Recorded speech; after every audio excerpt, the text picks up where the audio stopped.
Ab'enganda z'omugenzi Ronald Sebulime yakubiddwa amasasi ku Sunday Nagojje ng'agoberera emmotoka ya minisita omubeezi wa tekinologiya Aida Elios Nata bakedde kuganika emulago okunona omulambo gwe.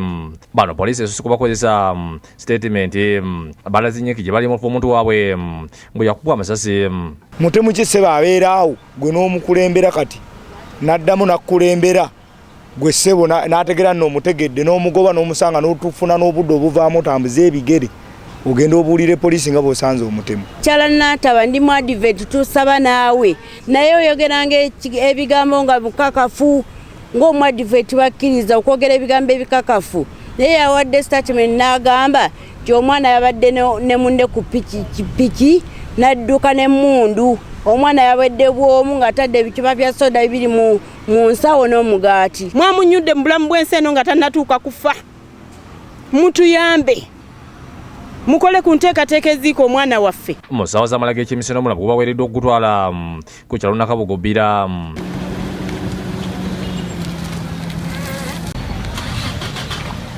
Ku ssaawa 7 omubiri gwa Sebulime gutuusiddwa amaka ge wakati mu kwazirana.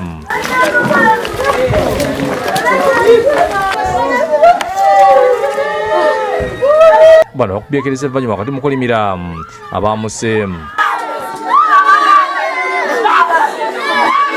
Nantaba ayogera omuntu omu ate poliisi egamba babadde babiri eyadduse mu bikajjo babadde tebasobola mukwata we bakwatidde. Poliisi yayolesezza nnyo obunafu oli waba yaze n'alipootinga nti babadde bangoberera.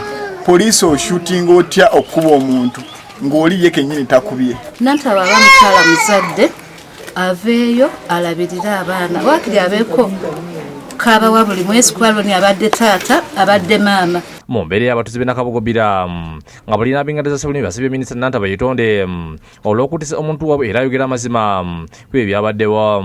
Vaayo onyonyole ekituufu onyonyole ensi amazima. Loni yabafudde agenda kukyali abaana be ku ssomero nga bamulindiridde okulaba ddadi ne poliisi abakikoze nabo babakwate babatulage. Era tulabira ddala nga gavumenti yetu etondere ng'ekyalo kino n'eggwanga lyonna ekikolo ekyakoleddwa esse omuntu waffe ku bwereere. Nnyina w'omugenzi Sarah Natabye omutuuze w'enjero ng'ali mu maziga atulasi bamulekwa byabadde agenda okola ku ssomero lya St. Andrews Kabembere.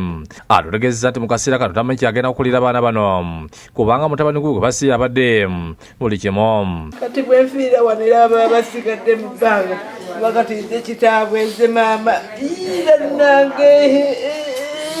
Akolimidde Nantaba olw'okuviirako mutabani we okutibwa era n'asaba gavumenti erabirire babulekwa kubanga tebasigaza muzadde. Nange obulamu bwange abufeeko kuba mukama wange amusse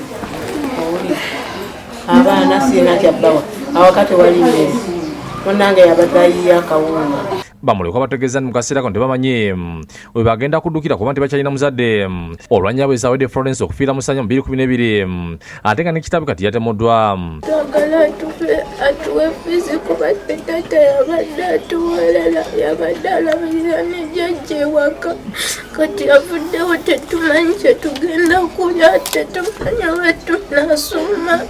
Abantu ab'enjawulo kuba ne balyabufuzi okuli Lord Councillor Muhammad Sigirinnya balagidde gavumenti yo ekozesa obwenkanya mu kutemulwa kwa Sebulime n'okulabirira famire ye. Kyetusaba gavumenti abantu bano abasse muganda waffe Sebulime amateeka gabakoleko. Nze neewuunya n'okutuusa kati Nantaba bw'abanga tannaba na kukwatibwa n'okutuusa olwaleero kitegeeza nti amateeka gali selective galinamu abaana n'ebyana. Naye poliisi nga bwe yatendekebwa ennyo enoonyereze ejjeyo amazima. Sebulime wakuziikibwa olunaku olw'enkya ekibalinga mu disitulikiti y'e Mubende. Lubega Geoffrey ne Abudu Bungi bakusekedde guli ino Bawukende TV.